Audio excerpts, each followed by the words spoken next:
Hello friends, लाया हूं मैं आपके लिए एक न्यू कहानी। नालायक बेटा। मंजिल मिल ही जाएगी, भटकते सही गुमराह तो वो है जो घर से निकलते ही नहीं।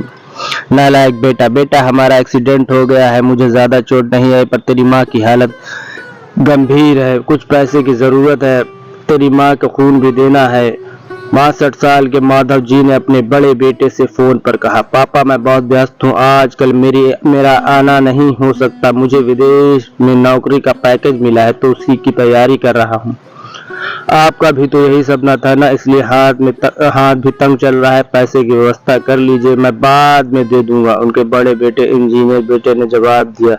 उन्होंने अपने दूसरे डॉक्टर बेटे को फोन किया तो उसने भी आने से मना कर दिया। उसे उसे अपनी ससुराल में शादी में जाना था। हाँ, इतना जरूरी कहा कि पैसे की चिंता मत कीजिए, मैं भिजवा दूंगा। यह अलग बात है कि उसने कभी पैसे नहीं भिजवाए। उन्होंने बहुत मायूसी से फोन रख दिया। अब उस नालायक को फोन करके क्या फायदा है, जब ये दो लायक बेटे कुछ नहीं कर रहे तो वो नालायक क्या कर लेगा, उन्होंने सोचा। और बोझिल कदमों से अस्पताल में पत्नी के पास पहुंचे और कुर्सी पर ढेर हो गए। पुरानी बातों की याद आने लगी। माधव राय जी स्कूल में शिक्षक थे, उनके तीन बेटे और एक बेटी थी। बड़ा बेटा इंजीनियर और मंझला डॉक्टर था। दोनों की शादी बड़े घराने में हुई थी। दोनों अपनी अपनी पत्नियों के साथ अलग अलग शहरों में रहते थे। बेटी की शादी भी उन्होंने खूब धूमधाम से की थी। सबसे छोटा बेटा पढ़ाई में ध्यान नहीं लगा पाया था। 11वीं के बाद उसने पढ़ाई छोड़ दी और घर में ही रहने लगा। कहता था मुझे नौकरी नहीं करनी, अपने माता पिता की सेवा करनी, पर मास्टर साहब उसे बहुत नाराज रहते थे। उन्होंने उसका नाम नालायक रख दिया। दोनों बड़े भाई पिता के आज्ञाकारी थे, पर वह गलत बात पर उनसे भी बहस पर बैठता था, इसलिए माधव जी उसे पसंद नहीं करते थे। जब माधव जी रिटायर हुए तो जमा पूंजी कुछ भी नहीं थी। सारी बचत दोनों बच्चों की उच्च शिक्षा और बेटी की शादी में खर्च हो गई थी। कहा, पापा पापा सुनकर तंद्रा टूटी तो देखा सामने वही नालायक खड़ा था। उन्होंने गुस्से से मुंह फेर लिया, पर उसने पापा के पैर छुए और रोते हुए बोला, पापा आपने इस नालायक को क्यों नहीं बताया, पर मैंने भी आप लोगों पर जासूस छोड़ रखे हैं, खबर मिलते ही भागा आया हूँ। पापा के विरोध के बावजूद उसने माँ को एक बड़े अस्पताल में भर्ती कराया, माँ का ऑपरेशन कराया, अपना खून दिया, दिन रात उनकी सेवा में लगा रहता कि दिन वह गायब हो गया।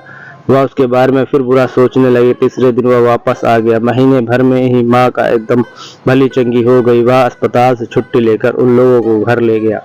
माधव जी के पूछने पर बता दिया कि खैराती अस्पताल था, पैसे नहीं लगे हैं, घर में नौकरानी थी ही। वह उन लोगों को छोड़कर वापस गांव चला गया। धीरे धीरे सब कुछ सामान्य हो गया। एक दिन यूं ही उनके मन में आया कि उस नालायक की खबर ली जाए। दोनों जब गांव के खेत पर पहुंचे तो झोपड़ी में ताला लगा देख चौंक गए।